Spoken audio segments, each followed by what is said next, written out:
है। अनि 22 धारामा चाहिँ क्यामराम्यानहरू चाहिँ थुप्रै हुँदो रहेछ।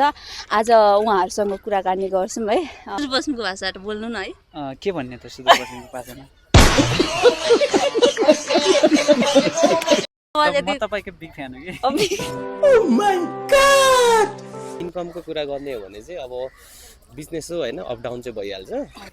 नमस्ते सबैजनालाई, म आज चाहिँ 22 धारा आएको छु है। अनि 22 धारामा चाहिँ क्यामराम्यानहरू चाहिँ थुप्रै हुँदो रहेछ। आज उहाँहरूसँग कुराकानी गर्छौँ है। के कस्तो हुँदो रहेछ हजुर पनि यो भिडियो अन्तिमसम्म हेरिदिनु होला। एक्सक्युज मी, हजुर हजुर। हजुरको नाम? मेरो नाम सुरेश गोरा। अनि हजुरको घर? मेरो बैतडी हो। बैतडीबाट हुनुहुन्छ। अनि यहाँ चाहिँ के गर्नुहुन्छ? म चाहिँ फोटोग्राफी। फोटो। अनि कस्तो हुन्छ, के हुन्छ क्यामराम्यान हुनुहुन्छ है 22 धारामा? अनि कमाइ कस्तो हुन्छ? कमाइ अब पहिला पहिला ठिक ठिकै हुन्थ्यो हैन। आजभोलि अब खासै छैन कमाइ, टाइम पास मात्र हो भनौँ। ए टाइम पास। रुम भाडा चढ्छ? अब कहिले अब हुन्छ कहिले हुँदैन, त्यही हो। ए अनि घरतिर जानुहुन्छ कि नै? जानु पर्यो नि त, आफ्नो घर भएपछि, जन्मथलो भएपछि जानु पर्यो घरतिर। ए अनि सुदूरपश्चिम भएन हजुरको घर? सुदूरपश्चिम कस्तो? ए अनि सुदूरपश्चिमको भाषा बोल्न आउँछ? आउँछ, किन नआउनु। सुदूरपश्चिमको भाषाबाट बोल्नु न है। के भन्ने त? सुदूरपश्चिमको भाषा अब काठमाडौँ आएर अलि मान्छेहरूले नेपाली नै बोल्छ नि त प्रायः जस्तो। अनि सुदूरपश्चिमको भाषा चाहिँ भुल्यो यताउति भन्छन् क्या। अनि हजुर पनि बोल्नु न कि दुई शब्द।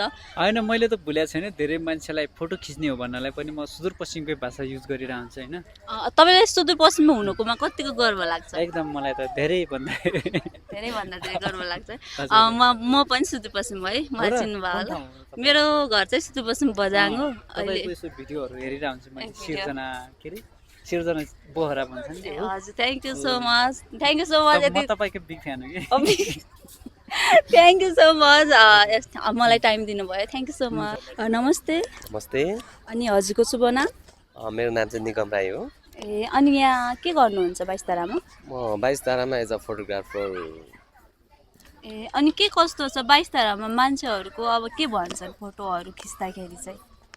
यस्तो हो, अब हामी फोटोग्राफर भइसकेपछि अब अलिकति इच्छुक हुनेले चाहिँ अब जस्ट हाम्रो रिक्वेस्ट चाहिँ हुन्छ, फोटो खिच्ने हुन्छ, हामीले राम्रो राम्रो फोटो खिचिदिन्छौँ। अनि इच्छा हुनेले चाहिँ हुन्छ।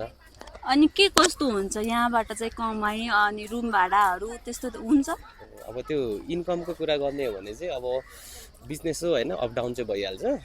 अब त्यस अहिलेलाई ठिकै छ होइन। आफ्नो एउटा अलिकति आफ्नो मन त हो होइन, चित्त बुझाउने ठाउँ छ, भइरहेछ।